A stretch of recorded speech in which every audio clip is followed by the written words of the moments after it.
അനിൽകുമാർ അടിയന്തര പ്രമേയം അവതരിപ്പിക്കുകയും പ്രതിപക്ഷ നേതാവ് വിഷയം അവതരിപ്പിക്കുകയും ചെയ്തപ്പോൾ ഭരണ ബെഞ്ചുകൾ സ്തബ്ധരായി ഇരിക്കുന്നത് ഞങ്ങൾ കണ്ടു.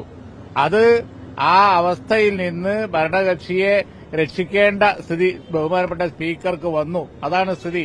ഇത്രമാത്രം വലിയൊരു കട്ടുണ്ടായിരുന്നു, അല്ലെങ്കിൽ ഇത്രമാത്രം വലിയൊരു അവഗണന പട്ടിക ജാതിക്കാരോടുണ്ട്, പട്ടികവർഗക്കാരോടുണ്ട് എന്നുള്ളത് അവരുപോലും മനസ്സിലാക്കിയത് ഇന്നാണ് എന്ന് തോന്നും.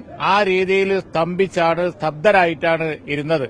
അതാണ് ഇന്ന് നിയമസഭയിൽ കണ്ടത്. അതുകൊണ്ട് തന്നെ ഈ വിഷയം ചെറിയ വിഷയമല്ല, വളരെ ഗൌരവമുള്ള വിഷയമാണ്. ആ വിഷയം നിയമസഭയിൽ പറയാതെ ഇരിപ്പിക്കാൻ വേണ്ടിയാണ് ഇന്ന് സ്പീക്കർ നോക്കിയത്.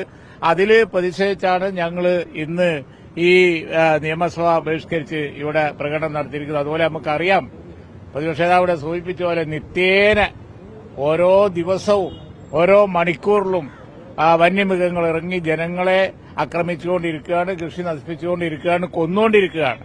ഇത്ര വലിയ അനാസ്ഥ കാണിക്കുന്ന, ഇങ്ങനെ നിസ്സംഗമായി ഇരിക്കുന്ന ഒരു ഗവൺമെന്റിനെ ഒരു നിലക്കും ജനങ്ങൾക്ക് വെച്ചുറപ്പിക്കാൻ കഴിയാത്ത സ്ഥിതിയാണ്. അതിൽ പ്രതിഷേധിച്ചാണ് ഇന്നത്തെ നിയമസഭ ഞങ്ങൾ ബഹിഷ്കരിക്കുന്നത്.